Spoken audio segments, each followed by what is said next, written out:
Değerli dostlar, Zerdeş TV'nin yorum analiz programında tekrar bir aradayız. Bugün yine değerli arkadaşım, değerli gazeteci, yazar, araştırmacı Ali Candan'la birlikteyiz. Bugün yine çok kısa süreceği söylenen, herkesin beklentisinin de bu olduğu söylenen İran, İsrail ve ABD savaşının 28. günündeyiz. Ve sanıyorum son açıklamaya göre bir 10 gün daha süre tanınmış diye bir haber var Trump tarafından. Dolayısıyla biz bugün İran'da ne oldu ne bitti, beklentiler neydi, bugüne dair ne ve ileride ne olma ihtimali var.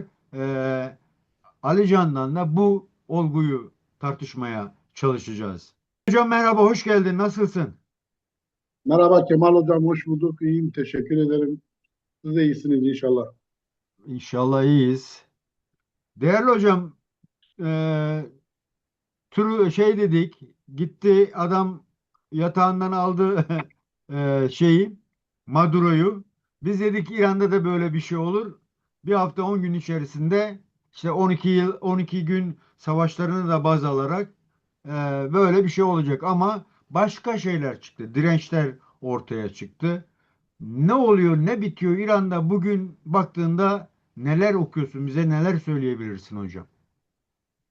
Şimdi, hocam siz de belirttiniz, savaş başlarken yani hemen hemen herkesin hemfikir olduğu konu Venezuela Başkanı Maduro'nun alınması örneğinde olduğu gibi İran'da da savaşın çok uzun sürmeyeceği, e, bir hafta bilemedin 2 hafta içinde sona ereceği, işte İran'ın yönetiminin yıkılmasıyla birlikte rejimin çökeceği, ABD tarafından Maduro örneğindeki gibi e, İran'ın Delsi'sinin kim olduğu şeklinde biz de yani şahsen kendim de sizinle de program yaptık o zaman da belirttim. Böyle yazılar da yazdık ki dünya siyaset arenasında da beklenti buydu. Yine aynı zamanda analistlerin de aşağı yukarı görüşü bu yöndeydi. Fakat dediğiniz gibi e, 28 gün bugün bitti. Hemen hemen işte bir aya gidiyoruz. Savaşın bitmesi şurada dursun. Daha ne kadar sürebileceği kestirilemiyor. Tüm dünya tarafından yani tüm analistler tarafından savaş uzmanlarından tutalım siyasal analizler geliştiren siyaset bilimcilerine kadar hiç kimse bu konuda net bir görüş belirtemiyor. Tabii bunun nedenleri de var. Bu programda bunu da dile getireceğiz, anlatacağız. Ama ortada ne Maduro tarzı kaldı ne de ABD'nin İran'a atayabileceği bir dersi. Yani Hamene'nin öldürülmesinin ardında mevcut yönetim birkaç defa peş peşe öldürüldü yani seçilenler. E, Özellikle yönetim kademelerinin üst düzeyi tamamen tasfiye edildi. Ondan sonra ordu komutası birkaç defa hatta tasfiye edildi. Yani deyim yerindeyse artık bu son kademeler de tasfiye edilirse ortada komutanlık yapabilecek nitelikte İran'ın elinde komutan kalmadı. Ama aynı zamanda öbür taraftan baktığın zaman İran'da bitmiş değil.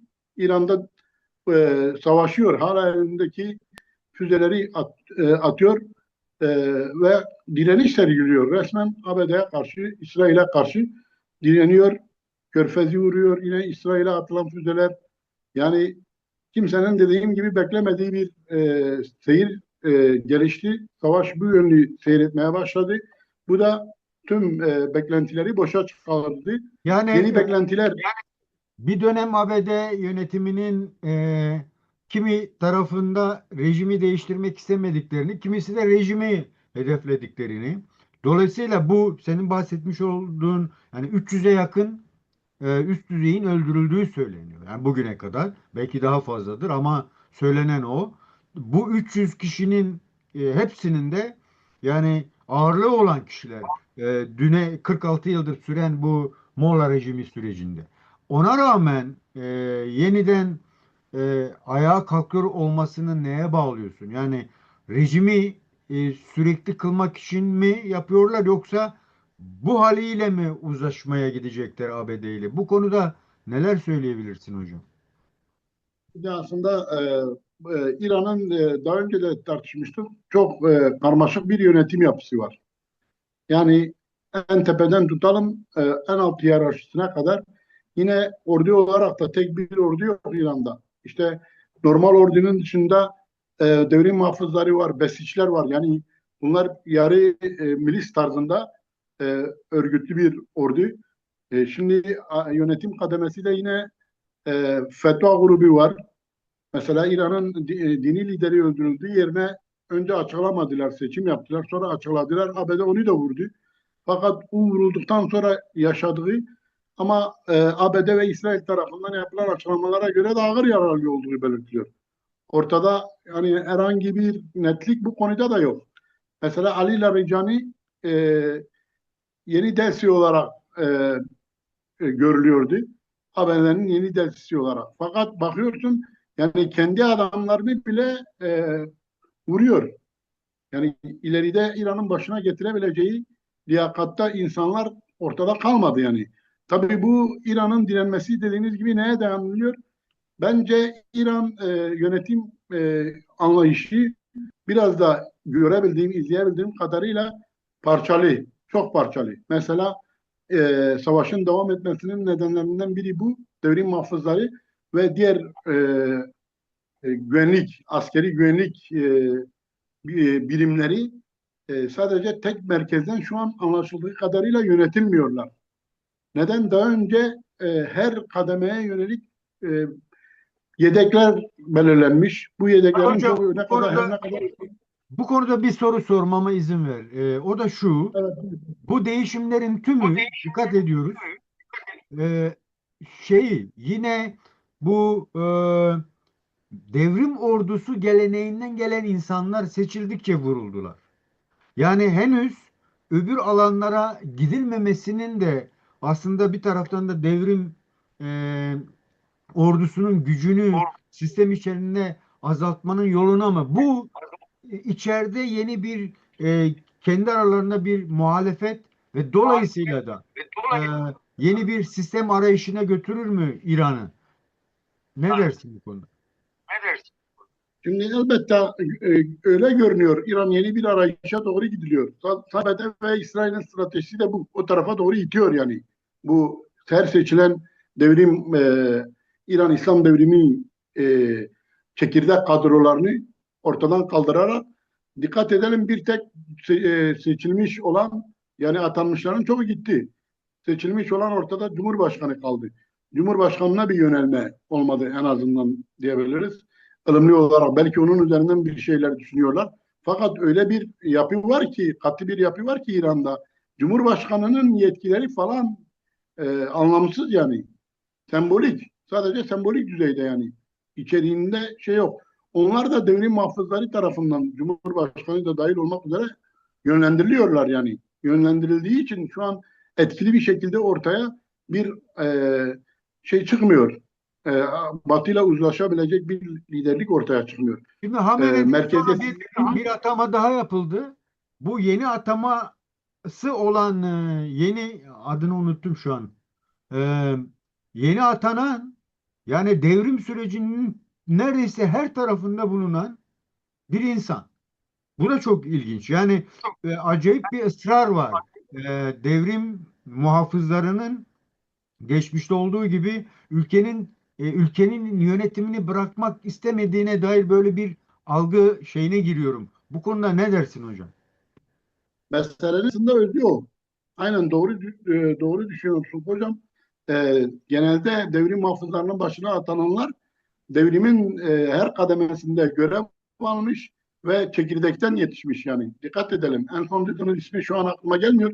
O atama Hamenei da de o öyle. şekil. Fakat aynen, aynen.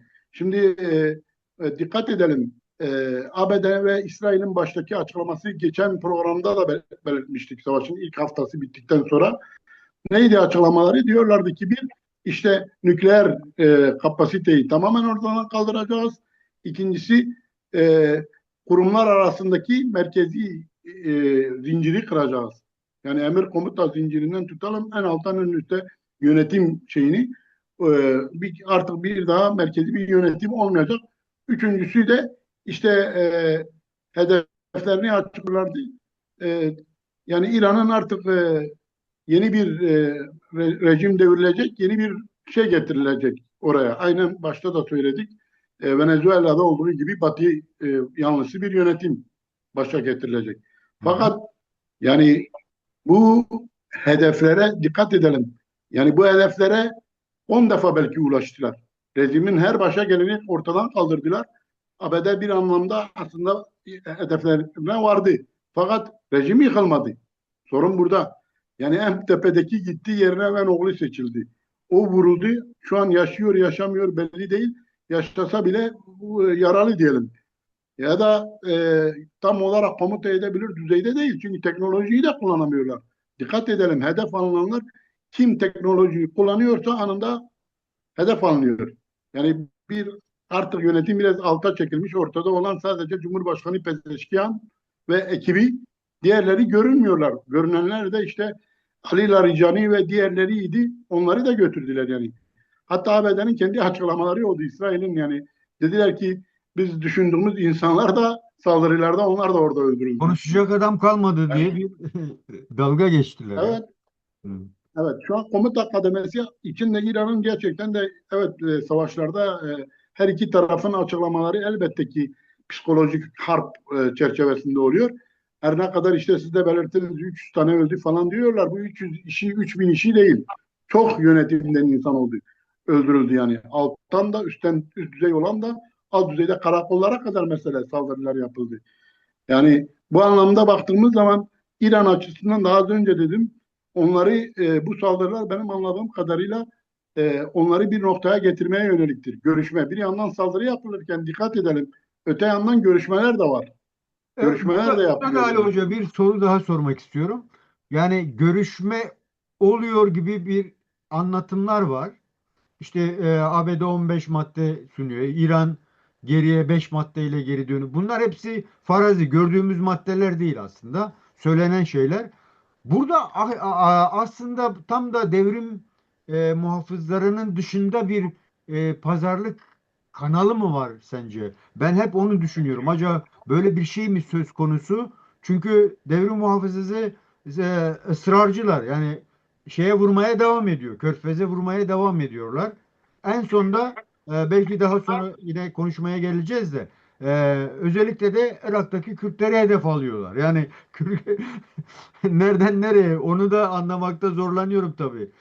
Bu muhalefet oluşuyor Evet. mu gerçekten İran içinde? Şimdi mesela dediniz ya o maddeleri biz görmedik. Doğrudur yani basına yansıyanların ne kadar gerçek ne kadar değil. Fakat bir fikir vermesi açısından Hakan Fidan arabulucu olan ülkelerden biri yani. Afganistan ve Türkiye. Hakan Fidan Türkiye Dışişleri Bakanı bunu Pakistan'da. gördüğünü belirtti. Yani Bak, evet, evet. Bunu Pakistan ve Türkiye bu maddeyi İran'ın taleplerini de gördüğünü belirtti ve kendisi de bunlar kabul edilebilir talepler değil dediğine göre basına yansıyanların büyük bir kısmının doğru olduğunu ben düşünüyorum yani. hmm. İran'ın talepleri anlamında dediğimiz zaman. ABD'nin de basına yansıyan var. Mesela Trump'ın açıklamalarına bile baksak çok tutarsız, istikrarsız bir dediği diğerini tutmayan açıklamaların yanında mesela arada şeyi de belirtiyor, taleplerini de belirtiyorlar yani. En başta da açıklamışlardı. Yine ara ara basına şey yapıyor, ben takip ediyorum. Şimdi iki tarafın birbirine tamamen zıt, birbiriyle uzak diyebileceğimiz talepleri var. Ve birinin kabul edilmesinin diğerinin yok, sonu diyelim. Mesela İran'ın talepleri kabul edilirse sadece bir yürümüzü diyelim. Kabul edilirse ABD'nin liderliği ortada kalmayacak yani. Bu anlamda bakarsak görüşmelerin bir anda görüşme olurken sadece talepler üzerinde değil. Bir de hem ABD görüşmeler yapıyor hem de kara birliklerini hazırlıyor. Hı hı. Yani hem bir yanda müzakere masası devam ediyor. Öte yandan her şey masada. Hı hı. Hatta işte siz de belirttiniz ya önce dedi 2 gün veriyorum 2 gün sonra enerji kaynaklarına yöneleceğiz. İran'ın 2 gün süre. Sonra o 2 gün süre 6 gün uzatıldı. Dün de siz de On. belirttiniz 6 günden 10 gün daha ekstra bir süre verildi. Peki bunların nedeni ne? Bunların arkasında yatan plan ne? Yani görünürün ardında yatan arka kapı diplomasisi dediğimiz. Acaba burada Rusya ile Çin'in e, yani en azından ben o kadarını biliyorum. Suskunluğunun sebep olabilir mi bunlar? Yani çünkü İran'daki o değişimin nereye gideceğini sen ben gibi onlar çok daha farklı bir boyutuyla izliyorlardır yani. Yani İran'ı ABD'ye teslim eder mi? Çünkü görünen o. ABD Orta Doğu'da ve İran'ı alacak Batı. Böyle bir durum var. Çin ve Rusya buna henüz bilmiyoruz ne dediğini. Bu mu sebep? Uzamasının sebebi bu mu acaba? Elbette ki tabii birinci neden hatta diyebiliriz. O neden? Çünkü dikkat edelim geçen yıl Haziran ayında 12 gün savaşlarında İran'ın durumuyla bugünkü İran'ın durumu bir değil. Geçen 6 aylık sürede Çin'in her türlü, Rusya'nın her türlü yani hem askeri, mühimmat, istihbarat, e, teknolojik destekler sağladığı ortada. Yani bu tartışma götürmez, su kaldırmaz bir gerçektir. Bu İran 6 ay önceki İran değil şu an. E, ikincisi savaşın en büyük kazananları Çin ve Rusya şu an. Dikkat edelim. Bence her göre her devletin kendi bir stratejisi var bu savaşta. İzlediği bir yol var. Evet doğru yüksekten açıklamalar yapılmıyor. Ne Çin tarafından ne Rusya. Ara ara geçen mesela Duma tarafından da açıklamalar yapılmıştı Rusya alt parlamentosunda. Yine Çin'de de her devamlı kınamalar var. Fakat biz bu savaşa gelip dahil olacağız diye herhangi bir şey yok. İran'ı o anlamda savunma anlamında bir şey yok. Fakat diğer anlamdaki destekleri çok çok önemli. Bugün mesela İran bu şekilde direniyorsa bunun birinci nedeni işte bu iki müttefikinden 6 ay içerisinde almış olduğu güçtür, destektir. Bunlar hep çok çok önemlidir. Mesela hala istihbarat desteği sürüyor. Geçen Avrupa yanlış değilsem Avrupa Birliği'nde bir yetkili dedi ki işte Rusya ABD'nin Orta Doğu'da askerlerinin ölümüne neden olan istihbaratı sağlıyor. 2 gün Hmm. önce bu açıklama yapıldı yani. Bu çok önemli. Çin hakeza öyle. Yani sadece istihbari anlamında da değil. Teknoloji anlamında da öyledir.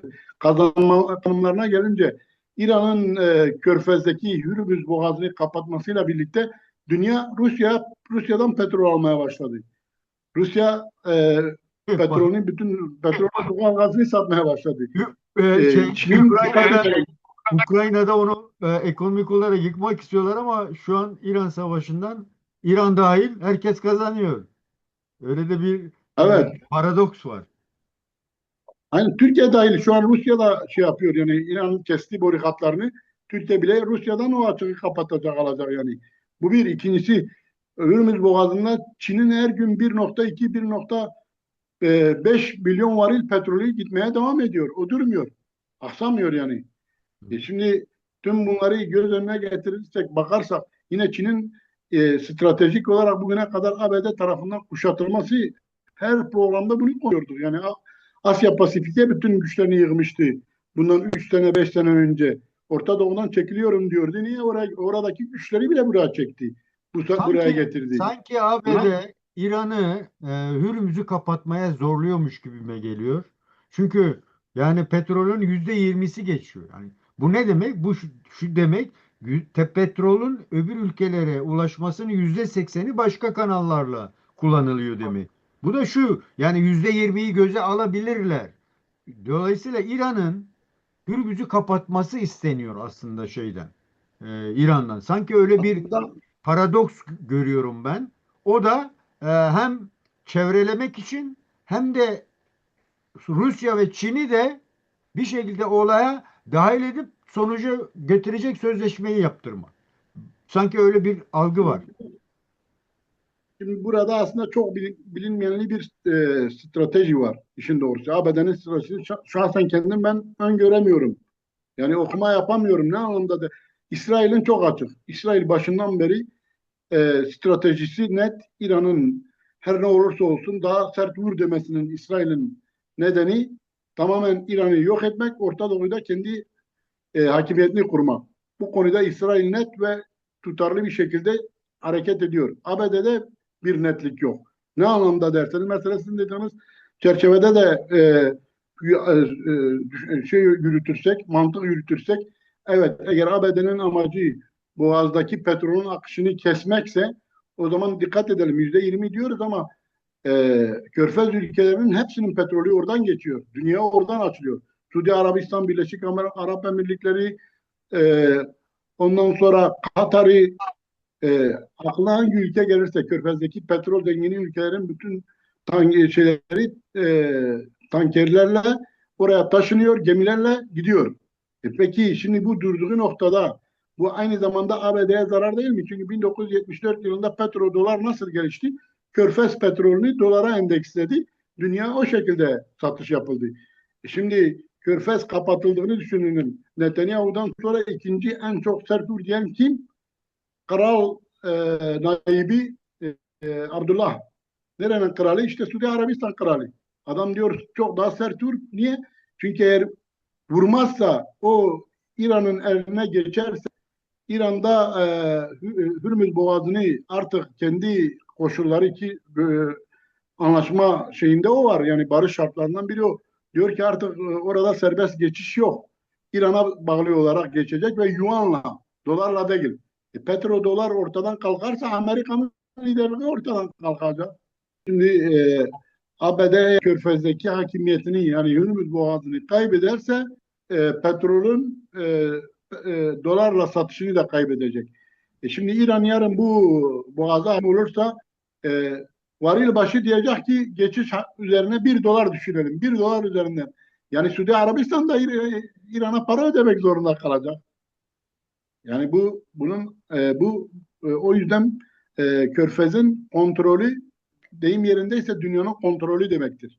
O %20'lik dediğimiz aslında çok büyük bir şeydir. Dünya ekonomisinde şu an zaten dünyadaki engellenmeye çalışılan enflasyon yeniden hortlamaya başladı yani. Bu önümüzdeki birkaç seneyi 28 gün bile şu ana kadar etki. Önümüzdeki birkaç senenin enflasyonunu yükseltecek yani. Bu şekilde bile dursa yine zarar vermiş. Uzadığını düşünelim. Aylarca sürdüğünü bunu düşünelim.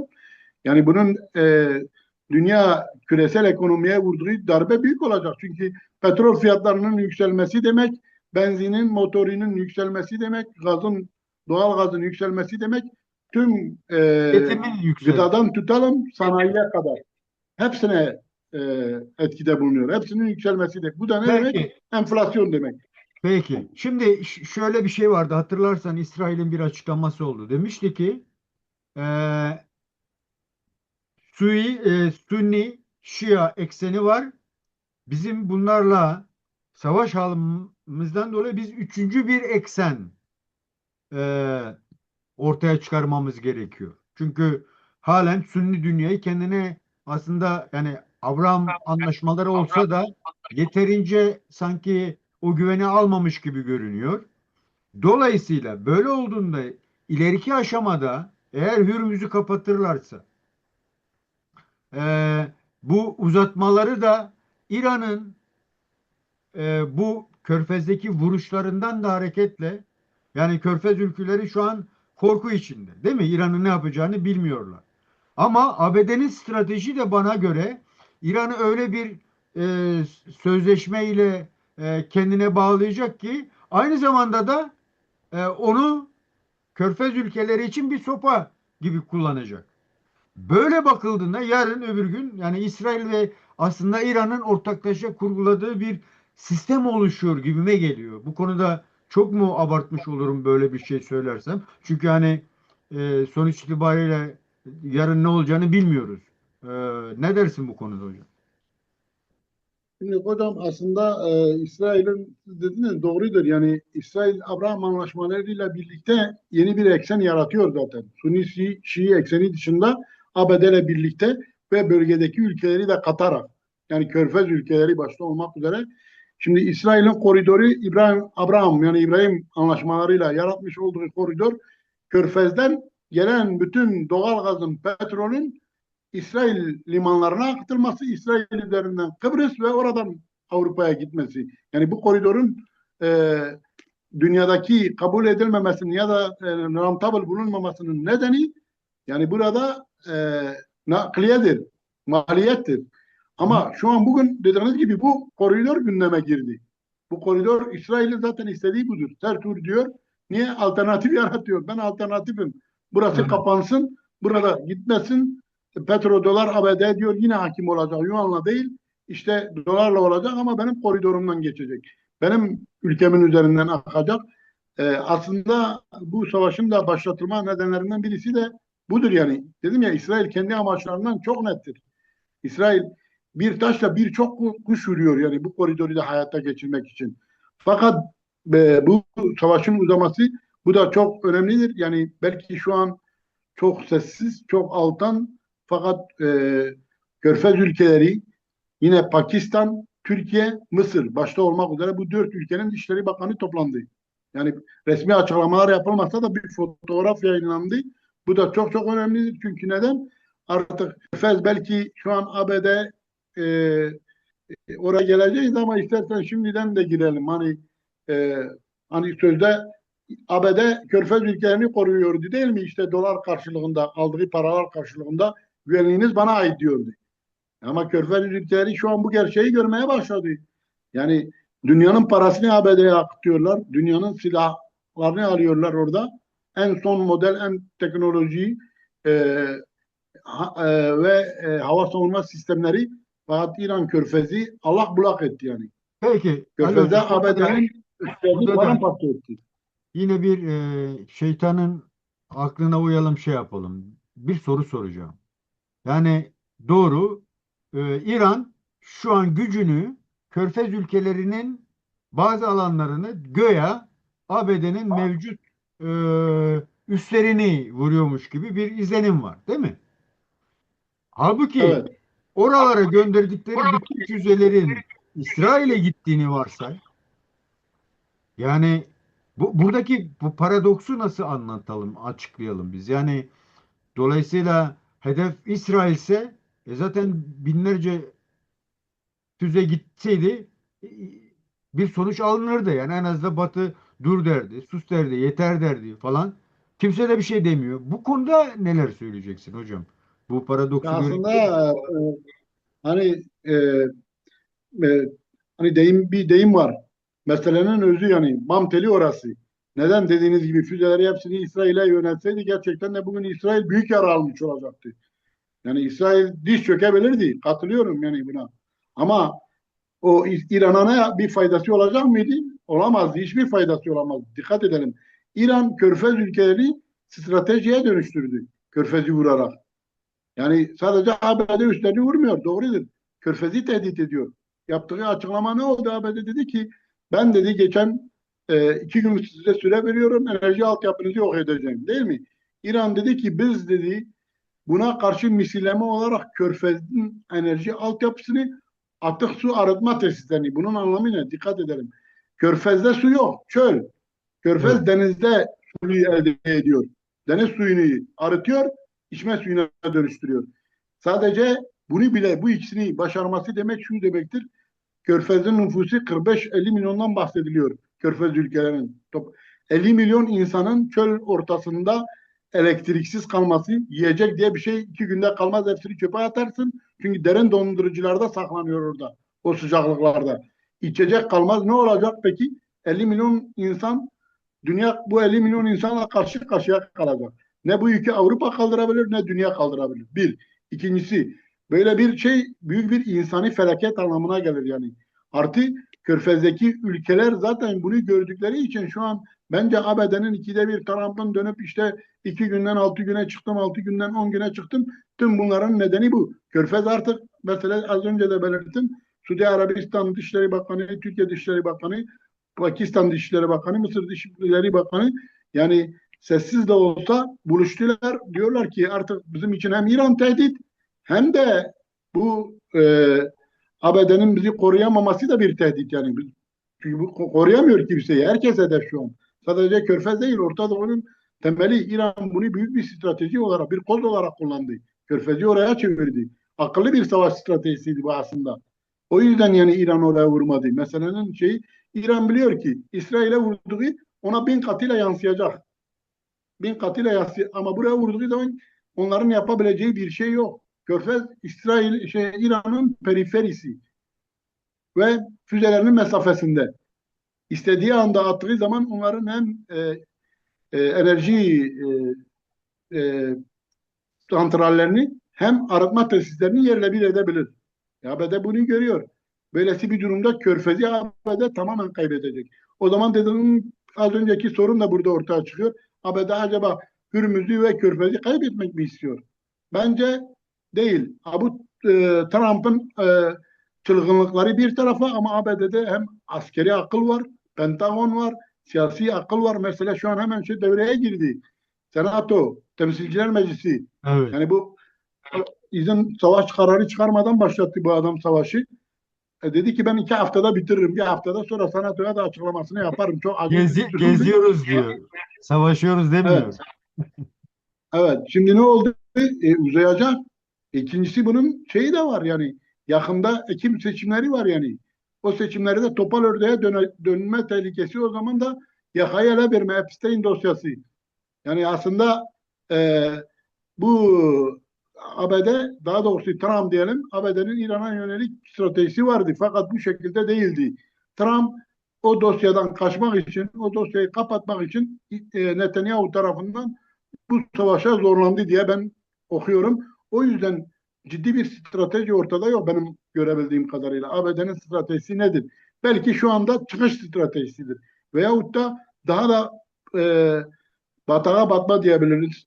Yani eğer sadece Körfez'de sınırlı kalmayan, Hürmüz'de sınırlı kalmayan bir indirmeye girişirse, işte Delta Force, özel kuvvetlerdir, 82. taburdur, bunları getirir ve sınırlı sayıda bir e, Körfez'i denetime alma operasyonu başarılı yaparsa çıkabilir buradan. Yok, bunu uzatayım derse, işte Netanyahu'nun talebi 1.4 milyon askeri sokar oraya. Çünkü kendi askeri yok yani, o sayıda İsrail'in yedekleriyle bile 100 bin toplam askeri var yani. 300 Peki binleriyle, bu 50 yaşında noktada, adamları askeri. tam da bu noktada, yani tam da ABD e, kara hareketi düşünülüyormuş ya. Sanki kara harekatı anlaşma noktasına varılınca sanki olabilecek bir noktaymış gibi görünüyor bana. Tam bu noktada, yani bir taraftan öyle diyorsun, bir taraftan Hürmüz'ü kapatabilir, Körfez'e vurabilir. Kara harekatı içinde proksilerin yeniden harekete geçme olasılığını ne görüyorsun? İran proksilerinin. Ve kara hareketi olma olasılığını ne kadar görüyorsun? Şimdi burada şeye geliyoruz. İran'ın içerisinde az önce siz de güzel bir soru sormuştunuz. Devrim muhafızları dışında bir kanatla görüşüyorlarsa, bu dediğiniz hepsi masada olabilir. Yani veya anlaşma yapılır. Bu anlaşmadan sonra e, Körfez'e özellikle birkaç ada var. Hem petrol hem de yine Körfez'in kilit kontrolünün sağlandığı adalar. Tab mıydı neydi ismi, birkaç tane ada var. O adalara bir indirim yapması ve bunun ardından işte İran'ın ABD ile uzlaşır şekilde bir e, barış anlaşmasını imzalaması mümkün. Bu olabilir. Ama şimdi taleplere baktığımız noktada bundan çok uzak talepler. Hmm. Karşılıklı talepler. Çünkü dikkat edin, en başta İran diyor ki artık diyor Hürmüz Boğazı'nın şeyi değişti. Kontrol diyor bende. Yani şimdi Hürmüz Boğazı'nı kontrol eden dünyayı kontrol ediyor. Bu tıpkı Süveyş kanalını bir zamanlar kontrol eden İngiltere dünyayı kontrol ediyordu. Şimdi Hürmüz Boğazı'nın kontrolü bu anlaşmada dayatılırsa, İran'a bırakılırsa, ki İran bundan cayacak gibi görünmüyor, o zaman olacak olan nedir? ABD'nin ikinci planıdır. İkinci plan tümden gerek bir kara savaşına gidişe. Tamamen rejimi yok eder yani. Rejimi yok, rejimi tamamen çökertme amaçlı bir savaş yürütmesi gerekir. Bu da pek yani şu an evet, teknolojik olarak baktığın zaman, askeri güç olarak baktığın zaman ABD tartışmasız. İran onun yanında yani e, e, deyim yerindeyse kıyas kabul etmez. Hı. Ama öte yandan İran'ın da şöyle bir gerçekliği var. 10 bin yıllık bir devlet geleneğinden geliyor. Diplomasi Trump da itiraf etti. Bunlar diyor savaşı bilmiyor ama diplomasiyi çok iyi biliyorlar. Ama Görüşmeleri 20-30 çok iyi yıldır biliyorlar. da hazırlandığı bir savaş var. Yani e, Evet. bir de böyle bir bakış olduğu zaman Artı dolayısıyla bir de coğrafya geniş. Coğrafya çok geniş yani. Bir de şu var, mesela Kürt bölümüne gelince değerlendireceğiz. İran'ın içeriden Azerilere güveniyorlardı, Kürtlere güveniyorlardı. Yani ondan sonra Belüciler ayaklanacak. Fakat e, deyim yerindeyse bence tarihin en kötü yönetimine sahip olan ABD ve İsrail'e kimse yardım etmedi. Tüm dünya. Yani ne içeriden bir destek alabildi, ne kendi müttefiklerinden bir destek alabildi. NATO'yu çağırdı, NATO gelmedi. ama genel bir görüş var. Deniyor ki yani havada ne kadar bombalarsan bombala, eğer karada kurumsal olarak bazı şeyleri elde edemiyorsan o savaş kazanılmamış anlamına gelir. Dolayısıyla sanki er geç bu kara sürecine başlanacakmış gibi duruyor. İran'ın tutumu da onu zorluyor gibi. Yani Batı'yı ona zorluyor gibi. Çünkü ne konuşmaya geliyor ne de savaşı geri adım atmaya çalışıyor. Israrla o gücünü vurgulamaya çalışıyor. Böyle olduğu zaman o kara gücü noktasında tam da buradan da Kürtlere geçebiliriz.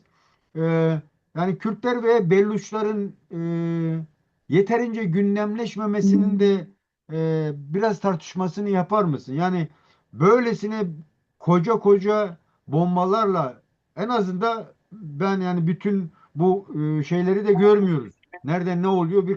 Birkaç bina vurulmuş gibi görünüyor. Yani sanki hayali bir savaş var aslında. Bilmiyorum sen ne kadarını görüyorsun. Bir de öyle bir boyutu var.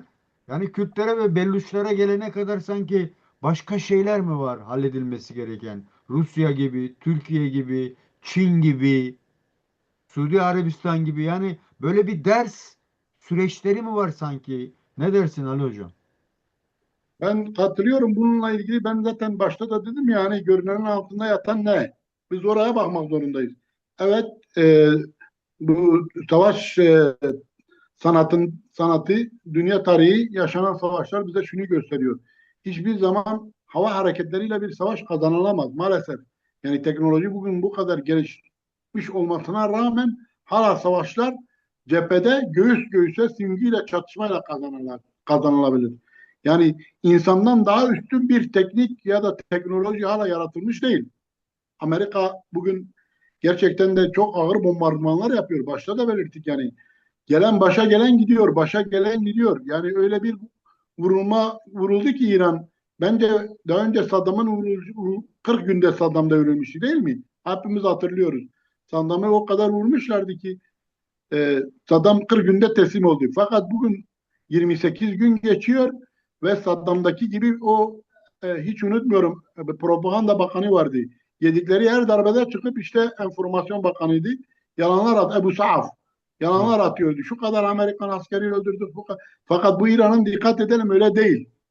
İran'ınki böyle enformasyon dediğim gibi bütün savaşlarda var. Sahte haberler var. E, Geçenlerde öyle bir açıklama yapıldı. Rus ajansı göğe açıklamış işte binlerce İsrail askeri öldürüldü vesaire falan diye. Ama ABD uçakları, uçak gemileri vurdu yani ortadadır yani hepimiz görüyoruz, takip ediyoruz. Hay, senin uçak gemisi geldi gitti, darbe aldı. ABD uçakları düşürüldü. İsrail'in vurulması, ABD'nin asker kayıplarını açıklamaları bu şunu gösteriyor. Gerçekten de bu hava bombardımanlarıyla elbette ki ağır darbeler almıştır. Yani komuta merkeziyetten çıktı. Artık onların da taktiği şu, dağıtmışlar yani. Her birimi adeta deyim yerindeyse gerilla grupları gibi. Her birime kendi başına özel yani determinasyon deniliyor ya merkeziyetsiz bir yönetim var. Bir savaş yürütülüyor şurada ama bu da mükemmel bir şekilde yürütülüyor. Yani ben bunu İran'a hayran olduğum için, sevdiğim için demiyorum. Savaş sanatı anlamında taktik ve stratejik e, daha anlamında diyorum. ABD dünyanın en büyük gücü, süper gücü. Dünyada ABD'den daha üstün bir silahlı güç şu an yok. Ne Rusya ne Çin, hiçbiri ABD gibi güçlü değil. İsrail de bölgenin en büyük silahlı gücü. Ama bunlar da kabul ediyorlar, yani askeri olarak ne kadar vursalar da bu savaşın kazanılması anlamına gelmiyor. Ne gerekiyor? Kara savaşı. Peki kara savaşı kime yarayacak? Bu çok Heh, önemli. ABD bunu görüyor.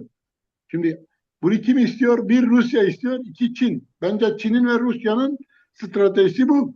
ABD'yi İran'da batağa çekmek istiyorlar. Nasıl ki Putin düştü, Ukrayna'da batağa saplandı. İlk zaman girdiği günde yazmıştım, söylemiştim, programda da çıkmıştık, konuşmuştuk. Putin'i orada dedik yıllarca sürecek bir batağa çektiler ve öyle de oldu. Bitmiyor. Her zaman bitme noktasına geliyor. Ramak kalıyor, yine bitmiyor. Hatta en son Trump ne yaptı? Şeyi fırçaladı. Beyaz Saray'da. Zelenski. Bütün Avrupa ayağa kalktı. Niye? İşte Avrupa bugün o nedenle Amerika'ya destek vermiyor. Avrupa Rusya'dan korkuyor. ABD Ruslarla Avrupa'yı korkutuyor. Bugün ABD İran'da batağa giriyor. Bence Avrupa bile istiyor bunu. evet. Avrupa bile istiyor. Bu konuda Çin'e ve Rusya'ya daha yakın duruyor. Ha, bu ne olabilir? Eğer ABD bu işin içinden çıkamazsa, bu batağa girirse, evet, İran'ı bitirir. 3 milyon 4 milyon askerle gider. Fakat kendini de bitirir. Yani ileride tarih bunu Amerika'nın bitişinin başlangıcı diye yazar. Çöküşünün, Amerikan İmparatorluğu'nun ya da Amerikan Peki bunu hegemonyasının yapabilmesi çöküşünün için, başlangıcı yazar. peki bunları tam da bu noktada belki sormak lazım.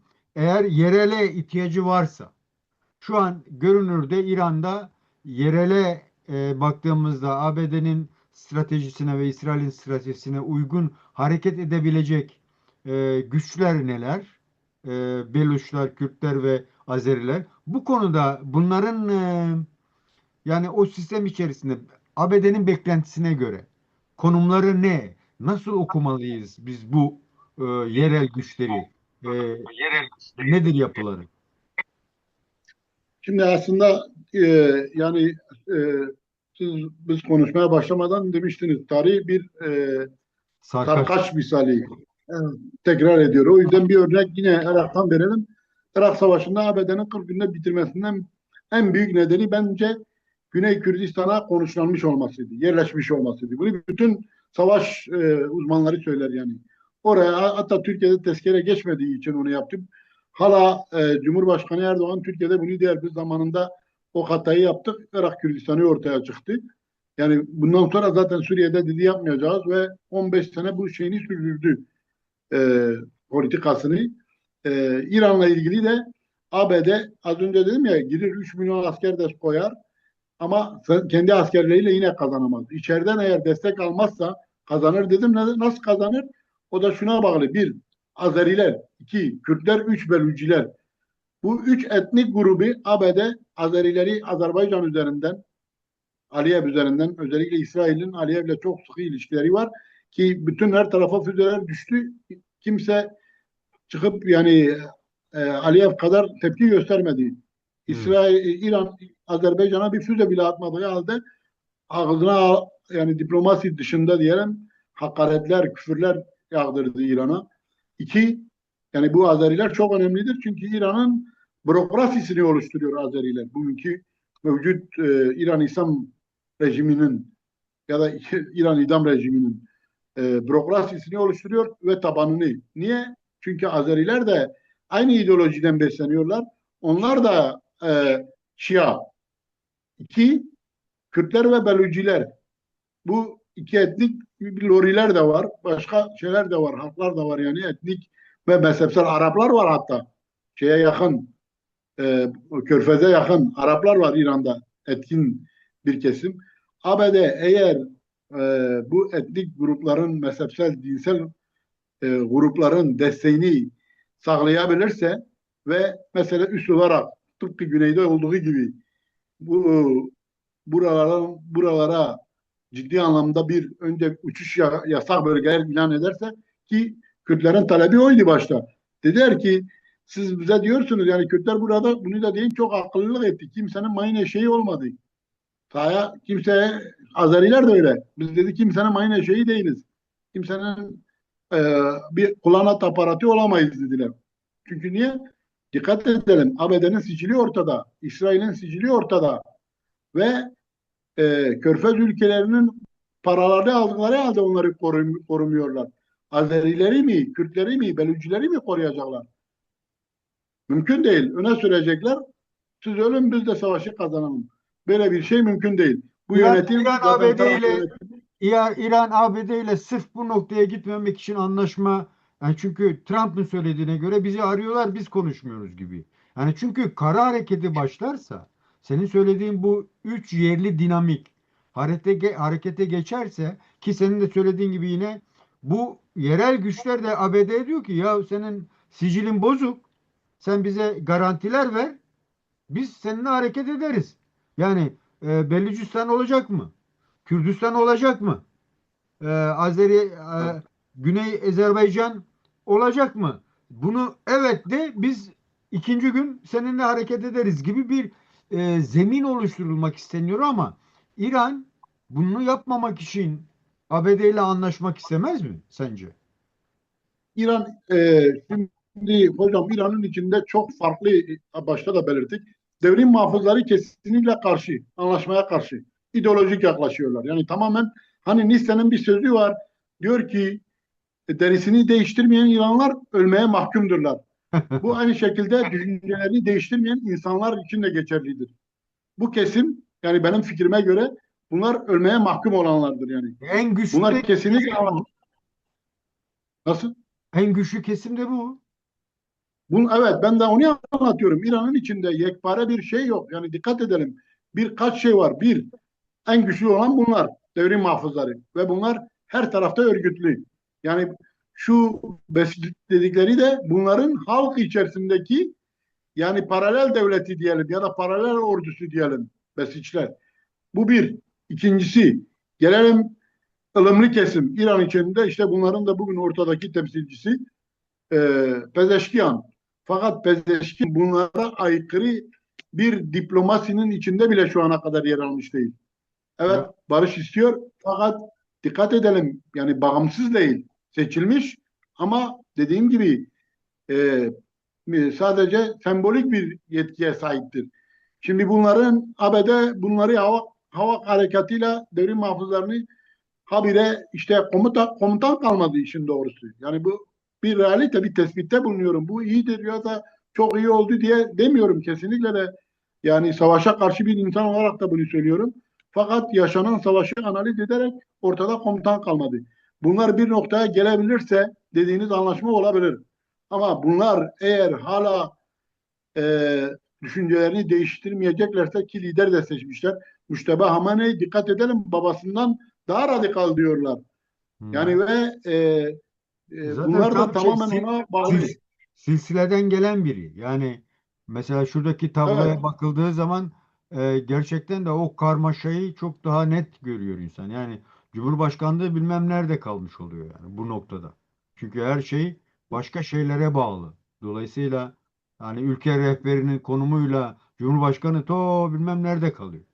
Dolayısıyla Ya hani bunun velayet-i kırılma fakih diye bir ihtimali, kurum var. Cumhurbaşkanı o velayet-i fakihten dikkat edelim oradan şey alıyor. İcazet evet, alıyor yani. evet. Şimdi bu yani sembolik bile değil yani. Yetki yok. Anlatabildim mi? Şimdi o yüzden dediğim gibi şimdi ileriye yönelik başta da söyledik. Çok net kesin tahminler yapamıyoruz ama olasılıklar diyebiliriz. Eğer bu kurum ayakta kalır, devrim muhafızları yıkılmazsa bunların niyeti zaten kesinlikle Siyonizmi ve ABD'yi Orta Doğu'dan silmek. Bunların da az önce stratejileri var, güçleri de var. Bu çok önemli. Bunu yabana atmamak lazım. O yüzden bölge ülkeleri kendi aralarında işte İran'dır, Pakistan'dır, Mısır'dır, Suudi Arabistan'dır. Yani bazı oluşumlara gidiyorlar yani. Hatta şey konuşuluyor. Türkiye'de basında takip edebildiğim kadarıyla İslam ülkeleri NATO'su diye kendi aralarında İran'a ve İsrail ve ABD'ye karşı bir kendilerine koruma sağlama. Böyle bir şemsiye oluşturma arayışları var. Bunlar ciddi şeylerdir. Ha ileride nereye varabilir? Ama asla Orta Doğu, eski Orta Doğu olmayacak bu savaştan sonra. Bu ortaya çıktı. İsrail'in amacı ise kesinlikle şaşmıyor. İsrail şunu istiyor. İran'ı kesinlikle orada zayıflatmak en azından bitiremese bile böyle federal bir devlet, fakat kesinlikle başında da İsrail'e bağlı bir adam olacak. Kim gelirse gelsin İran'ın başına, tıpkı işte Suriye'nin başındaki Şara gibi oradan emir komutayı alacak ve ilk hedeflerinden biri, başta söyledik ya, açıklama yapmışlardı. Hı hı. Diyordular İran'ın şu anki, geçmiş ve gelecekteki bütün liderlerini vuracağız. Yani hedef ne? Ya bizim adamımız olacak ya da yaşatmayacağız. Peki bu Amaç bu. konuda şimdi proksilerden de bahsettik ya. Bir taraftan Irak'ta Haçlı Şebi var. Bir tarafta İran yanlısı bir hükümet kurulma süreci vardı. O da olmadı. Ama Kürtlere vuruyor İran. Bunu nasıl yorumlamamız lazım? Yani ve ABD yani Güney Kürdistan'da üstlenmiş durumda. Orada dünyanın en büyük bilmem neyini yapmış. Neden İran'a karşı bir hareket olgusu yok? Batılılar da öyle. Yani kimse eleştirmiyor. Niye Kürtlere vuruyorsunuz? En son 6 tane peşmerge öldürüldü biliyorsun. Dolayısıyla bunu nasıl yorumlamamız lazım? Niye Güney Kürdistan'a hava alanı kısıtlaması getirmiyor? Bunu nasıl yorumlamamız lazım hocam? Şimdi hocam, hani bir laf var, Kürtçe güzel bir laf var. Dike kuşt seviye be dev bav kuşt. Hani adam ölmüş diyorlar, kim öldürmüş diye, annesiz babasız yetim olan öldürmüş. Hı. Yani Kürtlerin durumu annesiz baba, yani sahipsiz, yetim, kimsesiz olan. İran ondan dolayı vuruyor. Yani Hani adama vuruyorlar diye. tarihin unuttukları yani. Evet. Tarihin yetimleri, tarihin yanlayaklıları, tarihin sahipsizleri, kimsesizleri. Bu mesele çok açık, net. Gelelim diğer boyutuna. Şimdi İran gücü var. Bölgede birçok devleti vurabilir. Az önce de belirttim. Mesela Azerbaycan çok sert tepki göstermesine rağmen sesini yetmedi. Hı hı. Cevap bile vermedi yani. Ve dedi bizim komşu ülkelere yönelik bir şeyimiz yok. Hı hı. Değil mi? Açıklama yaptı diye herhangi bir şeyimiz, hatta dedi bazı füzeler de hani Türkiye'ye gelmiş, dedi yanlışlıkla atılmış. Yanlışlıkla şey yapılmış. Ama dikkat edelim, hedef işte Erbil'e, ondan sonra Rojava'nın içindeki şehre vurmasının tek bir şeyi var. Diyor ki yani ben hala bitmemişim. Hani bir eski anlayışlarda diyor, hani bilmiyorum, sen dünya alemin şeyi de olsa ben sizin gene şeyinizim. Bu meselenin önemi budur. Mesela Kürtlere yönelik İran Kürdistan'ında şöyle bir şey de bir ara bir yerde okudum. Askeri güçler hedef alındığı için o askeri güçleri Besişler ağırlıklı olmak üzere hepsi halkın içinde ve yani okulda işte otelde bilmem buradan bilmem nerede barındırılıyormuş. O da çok ilginç bir şey. Yani bu iç savaşa da sanki hazırlanıyormuş gibi bir izlenim var İran'ın. var, o var. Bir de ikincisi, İran'da mesela hani Kürdistan ismi zaten orada Kürdistan bölgesi diye geçiyor. İşte Belucistan, Azerbaycan. Şimdi Kürdistan bölgesinde, ondan sonra Belucistan'da, buralarda bu Besiçler halkın içinde barınamıyor zaten. Halkın içinde değiller. Yokturlar. Hatta orayı vurduğu zaman bunlar, halk karışmamış. Bunlara kendileri kaçmış çıkmış. Basından takip ettiğimize göre. Hı hı. Buralar o yüzden onların zayıf karnıdır. Zayıf karın diye görüyorlar. Yani buralar rejimin orada tutunamayacağı yerlerdir. Zaten hani İkinci Dünya Savaşı'nda da e, Kadı Muhammed'in önderliğinde şey kurulduğu zaman da orada İranlılar yoktu, yani Kürtler vardı. O yüzden biliyorlar yani. Burada halk onları desteklemez. Çünkü niye? Her gün dar ağacına çekiliyor halk. Her gün bu saçın görüldüğü, yahut da başın açık, veyahut da işte kolun açık, veyahut da eteğin kısa, insanları bu sudan sebeplerle alıp idama götürüyorlar. Bir şiir yazanın ağzını dikiyorlar. Böyle bir devlet yani İran'da. O yüzden hani halk niye sevsin ki bu zalim devleti? Sevmez zaten başka etnik gruplar.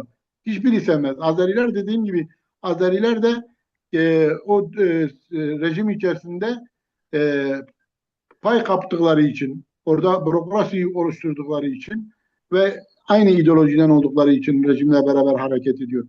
Ama yarın Azerbaycan'dan bir şey geldiği zaman, Azerbaycan yönetimi Azeri halkına bir çağrı yaparsa, elbette ki orada Azeriler rejimden kopacak. Bunu ABD bu yönlü çalışmalar yapıyor. İran üzerinde analizler yapıyor. Bunlar hepsi yani askeri komutanlar tarafından olsun, istihbarat tarafından olsun bunlar biliniyor yani.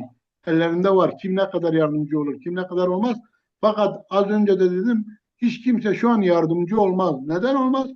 Çünkü rejim bir kere yıkılmamış.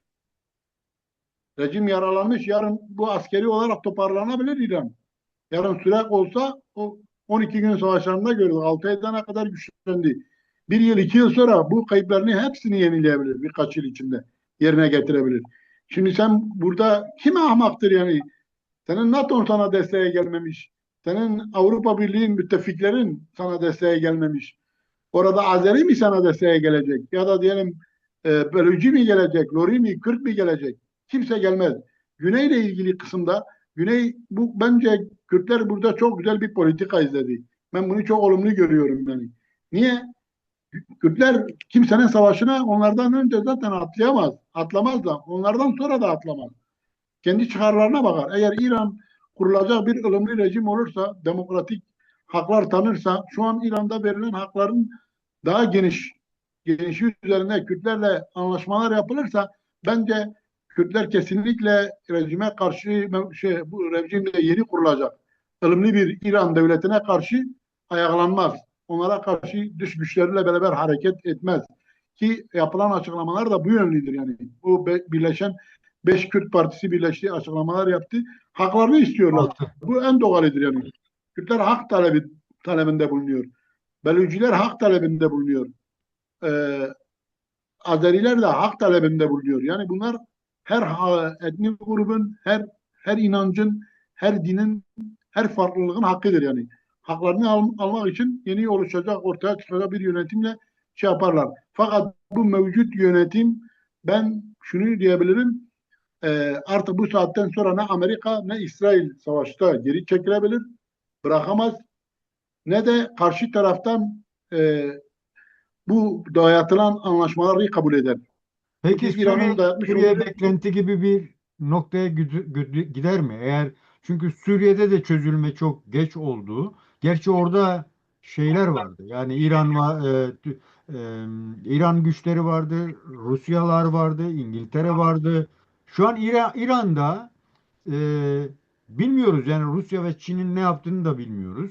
Dolayısıyla Suriye benzeri bir uzayabilme olasılığı görüyor musun? Son olarak ve bu noktada da Türkiye'nin tutumunu na dair bize neler söyleyeceğiz? Buyurun. Bir saati bence geçti. olabilir, gidebilir.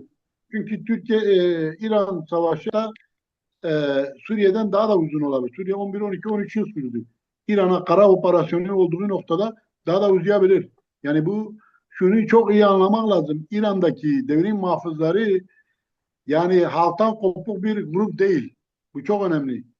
Yani İran'daki Şii halk ölümüne bunlara destek veriyor. Bu gerçeği görmek lazım. Ölümüne destek veriyor. Diğer etnik gruplar ayrı. Mesela Şiiler de onlara dahil etmek lazım. Şiiler artı e, Farslar etle kemik gibi şu an ideolojik inançtan dolayı rejimi destekliyor. Bu rejim öyle kolay kolay yıkılmaz. Bu rejim direnir. Esad nasıl ki kimse onu görmüyordu. Türkiye'de denildi ki işte biz şeye gideriz. 24 saatte Tamam. Şam'a gideriz. Emevi Camii'nde namaz kılıyoruz. Değil mi? Evet. Amerika'da öyle görüyordu. Diyordu yani biz yürüdük mü Şam'ı deviririz. Ama ne oldu? Esad'ın devrilmesi 11-12 seneyi buldu. Yani şimdi öte yandan o da nasıl müttefiki el çektiği için yani küçük görmemek lazım Rusya. Yarın hiç belli olmaz. Yani dedim ya dengeler çok değişebilir. Bir de burada kontrol edilen bir boğaz var. Hürmüz Boğazı. Dünya ekonomisinin belirleyici noktası. Şimdi burada yarın kim diyebilir ki buraya başka bir güç açık bir savaşa dahil olamaz. Karşı taraf anlamında diyeyim. Yani Rusya elbette belki Rusya şu an orada uğraşıyor ama yarın Çin de ortaya çıkabilir yani. Uzarsa birkaç sene sonra belli Veya olmaz. Pakistan, Savaşı. Afganistan yani bilemiyoruz, evet. Tabii yani kimse öngöremez. Bir şey diyemeyiz. Uzayabilir. İkincisi Türkiye ile ilgili kısmı Türkiye şu anda Türkiye'nin İran'daki durumdan dolayı kendi iç birliğini sağlama işte Bahçeli'nin e, iç cepheyi güçlendirme şeyine bakıyor Türkiye. O yönlü bir de adımlar da atıyor. İmralı'ya yanlış değilsem dün müydü, bugün müydü heyet gitti. E, yine işte bazı adımların atılması söz konusu. İç cepheyi güçlendirme bu anlamda dışarıda da az önce de belirttim. Türkiye bölgedeki değişen dengelere göre kendini uyarlıyor. Ve Türkiye mesela e, askeri sanayisiyle birlikte Körfez ülkelerine silah hatta üretim önerilerinde bulunuyor. Sadece bizim mesela size silah satışı değil, sizde de birlikte sizinle birlikte üretelim diye. Yani böyle girişimleri var. Türkiye'de bu savaşta bir yandan kendini korumaya çalışırken öte yandan e, yeni bir Orta Doğu'da güçlü bir rol almak ve ABD'nin de görebildiğim kadarıyla Türkiye'yi bu savaşa çekmek istiyor. ABD de Türkiye'yi dahil etmek istiyor ama Türkiye biliyor ki bu savaşa Orta Doğu'da herhangi bir Müslüman ülke kim girirse kendini siyasi olarak bitirir yani. Siyasi olarak bitişi olur yani. O yüzden Türkiye Valla savaştan uzak durmaya mecbur. görünürde Trump TSK'ya göz koymuş gibi görünüyor. Yani sağlam, Evet, güzel, büyük bir ordu falan diyor. Çalışkan bir evet, ordu evet. diyor falan. Diyorum ya o çekmeye çalışıyor fakat Türkiye dediğim gibi benim görebildiğim kadarıyla hani Kürt meselesinde adım atarsa Türkiye'nin bütün meselesi Irak'ta da Kürtlerdi, Suriye'de de Kürtlerdi, bugün İran'da da Kürtler. Yani Kürtlerle Türkler ortaklaşıp İran'a saldırır mı? kesinlikle ben buna katılmıyorum. İran'a Kürtlerle Türklerin birleşip saldırması mümkün değil yani. Çünkü son Azeriler tahlilde var, şöyle Kürtler var, TSK var. başta zaten bunlar hepsi şey yapıldı. O yüzden dedi ki işte Türkiye ve Azerbaycan üzerinden Azerileri, Kürtleri harekete geçelim. Bence o zaman akamete uğradı yani. Çünkü bu, bu her üç halk tarafından da kabul göreceğine inanmıyorum. Neden? Çünkü ABD yarın ne olacağı belli değil. Yani şimdi biz öyle bir zamandayız. Hani diyor ya Çinlilerin güzel bir sözü var. İlginç bedduası var daha doğrusu diyor. İlginç zamanlarda yaşayasın. O ilginç zamanları yaşıyoruz yani. Gerçekten de. Yani pandemiyi yaşadık. Ondan sonra savaşlar peş peşe yaşadık. Bugün dünya sisteminin başına işte gelen Trump dünyayı nereye götürdü? Dünyayı 600 yıl geriye çekti. Yani merkantilist mantığa bizi getirdi. Yani bu anlayış nedir? Artık orta çağdır. Kimin gücü varsa istediği devleti alır. Yani bugün Trump İran bilinçli özellikle olarak İran, Trump bu dönem için bilinçli olarak seçilmiş bir kişi. Dolayısıyla ona yani şimdiden yolunu yapıyorlar işte seçilemeyecek. Zaten seçilmeyecek çünkü işi bitecek yani. Çünkü Orta Doğu'yu halletti mi ona artık başkanlığa verseler ne olur, vermeseler ne olur. Pekala hocam demek ki yani çok da böyle ucu açık olmayan göremediğimiz çok şey en azından bunun büyük sebeplerinden biri de yetersiz bilgilenmemiz. Karar verici olanlar gittikçe azalıyor, öyle görünüyor. Son olarak yani olabilirlik olan şeyleri konusunda neler söyleyebilirsin? Tavsiyeler niteliğinde Kürtlere veya Türklere neler söyleyebilirsin? Son olarak alalım. Biraz uzadı çünkü. Ondan sonra çalışmayı bitirelim hocam. Buyurun. son olarak hocam Kürtler ve Türkler burada e, bölgede yaşanan bu kaotik ortamda öngörülemezlik içerisinde gerçekten de artık bu son 50 yıldır yaşanan çatışmanın tam da çözümlenmesine ramak kalmışken daha hızlı bir şekilde kendi sorunlarını kendi aralarında adil ve eşitlik temelinde çözmeyi başarabilmelidir ve dünyaya artık birbirlerine düşmanlık penceresiyle birinin diğerini bir yerde engellemesi temelinde değil, örneğin Türklerin Kürtleri bir yerde engellemesi temelinde izan dışı, akıl dışı siyasetler ve e, hamleler yaparak e, savaşlara dahil olacak şekilde bir politika izlememeleri gerekir. Her iki taraf açısından da bu sürecin sulhla sonuçlanması ama adil ve eşit bir temelde. Kardeşlik diyoruz. Aslında kardeşlik kavramı çok genel bir kavram. Kardeşlik değil, hukuk, eşitlik ve adalet temelinde yani bu önemlidir. Bu süreç, bu savaş bize neyi en çok bizim ahlakımızı bozdu. Bu son 50 yılda yaşanan savaş. Bakın ahlakı bozulan ülkeler ne durumlara geliyor. Dikkat edelim. Bunu Kürtler için de diyorum, Türkler için de diyorum. Ahlak en önemlidir, toplumun temelidir. Ahlak giderse her şey gider. O yüzden biz bir an önce bu savaşlardan dersler çıkararak Türkler ve Türkler olarak kendi barışımıza, barış ipine sarılalım ve eşitlik, ondan sonra adalet ipine sarılalım. Karşılıklı haklarımıza riayet edelim diyorum. Peki hocam, çok teşekkürler. Değerli arkadaşlar, değerli dostlar, bugünkü çalışmamızın da sonuna gelmiş bulunuyoruz. Gerçekten zor bir süreç, zor bir şeyden geçiliyor. Dolayısıyla da yarının ne olacağına dair çok da açık şeyler sunma olasılıkları çok gittikçe zayıflıyor. Ama gerçeklik var, dünya bir savaş içerisinde. Yarın öbür gün yani piyasalara, sokağa nasıl yansıyacağını bile bilmediğimiz bir girdabın içine giriliyor gibi görünüyor.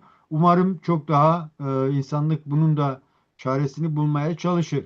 Bugün değerli Ali Candan'la ne oluyor ne bitiyor'a bakmaya çalıştık.